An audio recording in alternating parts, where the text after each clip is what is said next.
बहुत पुराने समय की बात है। एक ऐसा युग था जब नगरों में पत्थर की चौकियां सूरज की पहली किरणों में सुनहरी चमक बिखेरती, मस्जिदों की नाजुक मीनारें आसमान को छूती और गलियों में बाजार की हलचल, लोगों की आवाज और खुशबू का अद्भुत मिश्रण हर किसी के मन को मोह लेता। इस नगर में सुबह का आगमन ही उत्सव की तरह होता। बच्चे गलियों में खेलते, महिलाएं अपने घरों के लिए पानी भरकर लौटती और पुरुष अपने व्यापारिक स्टॉल सजाने में व्यस्त रहते। नगर की गलियां, चौकियां, मंदिर और मस्जिदें सभी जीवन और सांस्कृतिक धरोहर की झलक बिखेरते थे।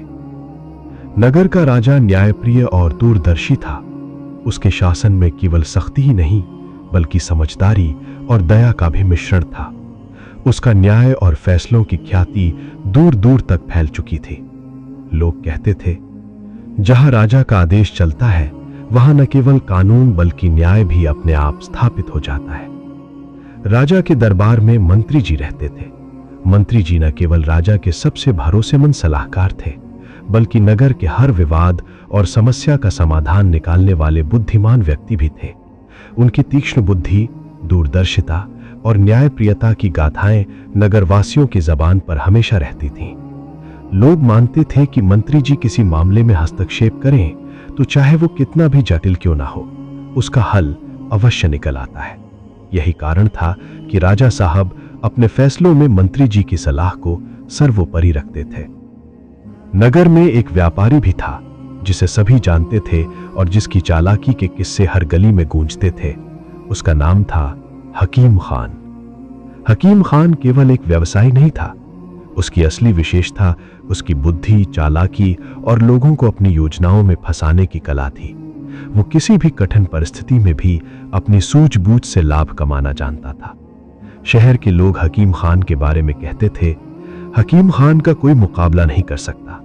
जो उसके जाल में फंस गया उसकी किस्मत बदल जाती है। एक दिन हकीम खान ने नगर में एक भव्य मेला आयोजित करने की घोषणा की। यह मेला सिर्फ रंग बिरंगे झूलों, मिठाइयों और खेलों का नहीं था बल्कि उसकी चालाकी और व्यापारिक निपुणता का प्रदर्शन भी था। राजा ने मंत्री जी को बुलाया।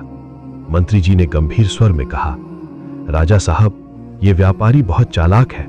इसका मेला केवल दिखावा और छल का जरिया हो सकता है। सतर्क रहें। राजा मुस्कुराए और बोले, मैं स्वयं देखना चाहता हूं कि हकीम खान अपनी चालाकी से क्या कर सकता है। मंत्री जी, आप मेरे साथ चलिए।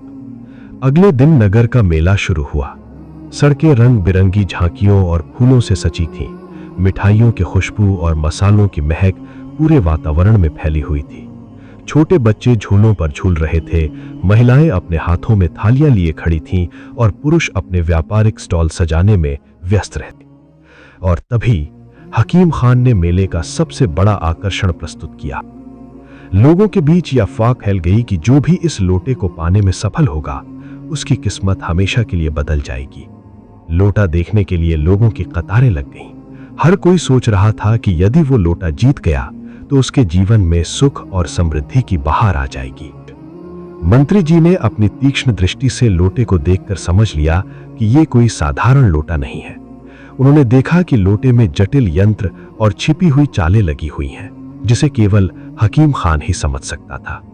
उन्होंने अपने सचिव से कहा, हर स्टॉल, हर गतिविधि और विशेषकर हकीम खान की हर चाल पर ध्यान दो। ये केवल सोने का खेल नहीं है बल्कि नगर वासियों की ईमानदारी और विश्वास की परीक्षा है।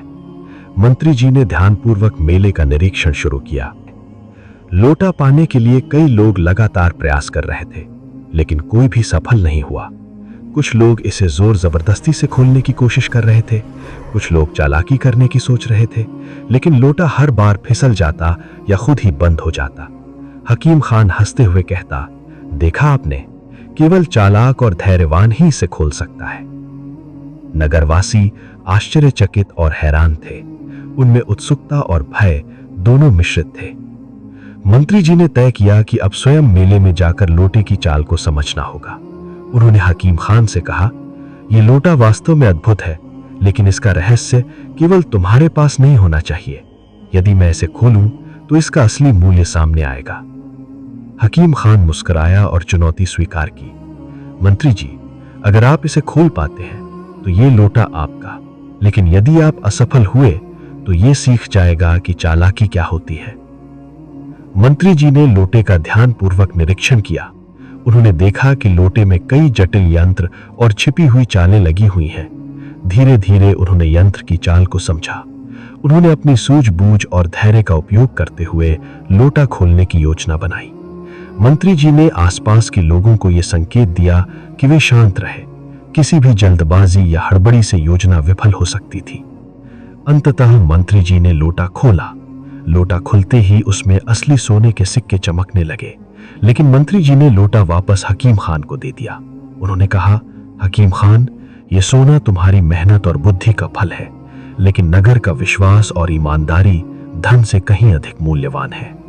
राजा बहुत प्रसन्न हुए।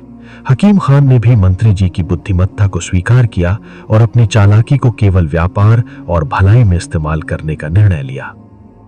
नगरवासियों ने देखा कि सच्ची बुद्धिमत्ता केवल चालाकी में नहीं, बल्कि नैतिकता, न्याय और दूसरों की भलाई में होती है। धन और दिखावा अस्थायी है, लेकिन विश्वास और ईमानदारी स्थायी है। चालाकी का प्रयोग तभी मूल्यवान है जब वो समाज और लोगों की भलाई के लिए किया जाए। कहानी हमें ये सिखाती है कि सच्ची बुद्धिमत्ता केवल चालाकी में नहीं, बल्कि नैतिकता, न्याय और दूसरों की भलाई में होती है। धन और दिखावा अस्थायी है, लेकिन विश्वास और ईमानदारी स्थायी है। चालाकी का प्रयोग तभी मूल्यवान है जब वो समाज और लोगों की भलाई के लिए किया जाए।